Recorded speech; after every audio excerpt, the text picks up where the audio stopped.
President Uhuru Kenyatta was back in Parliament to fulfill his constitutional duties as outlined in Article 132 of the country's supreme law.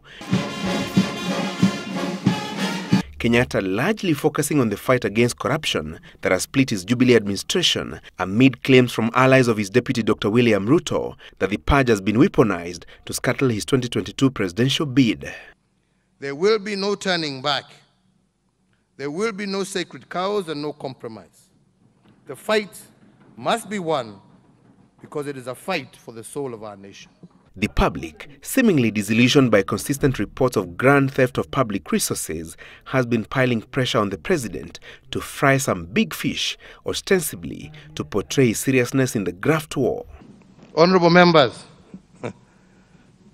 I must say that I've been under pressure that who am I sacking? But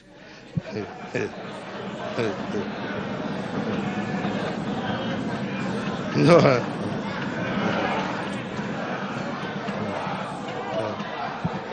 But I must, however, caution that the pursuit of the corrupt will be undertaken strictly within the remits of the law.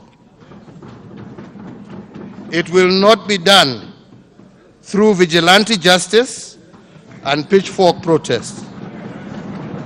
Though media narratives rally our resolve as they should, our actions will not be based on condemnation before one has been heard. But Kenyatta's speech today could be a lull before the storm. Though he declined to crack the whip on alleged corrupt ministers and senior government officials like he did in 2015, the future could be bleak for some.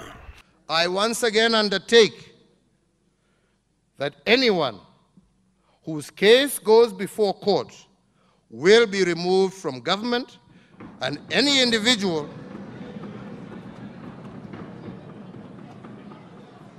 will thereafter have to answer his case before a court of law.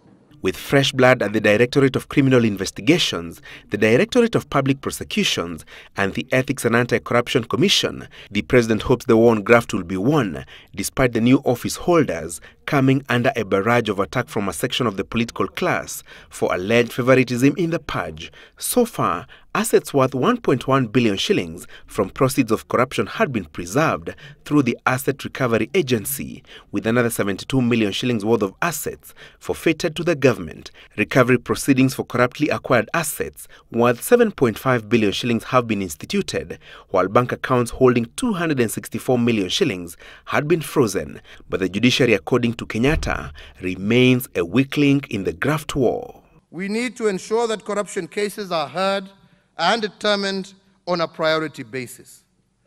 Kenyans are waiting to see more convictions and far less cynical exploitation of court processes to protect a few.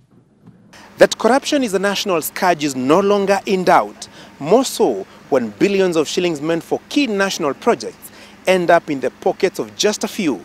President Uhuru Kenyatta's ultimate challenge for now is to go slow on the talk and focus more on actions, particularly on those in his executive alleged to be masterminds of grand siphoning of public resources.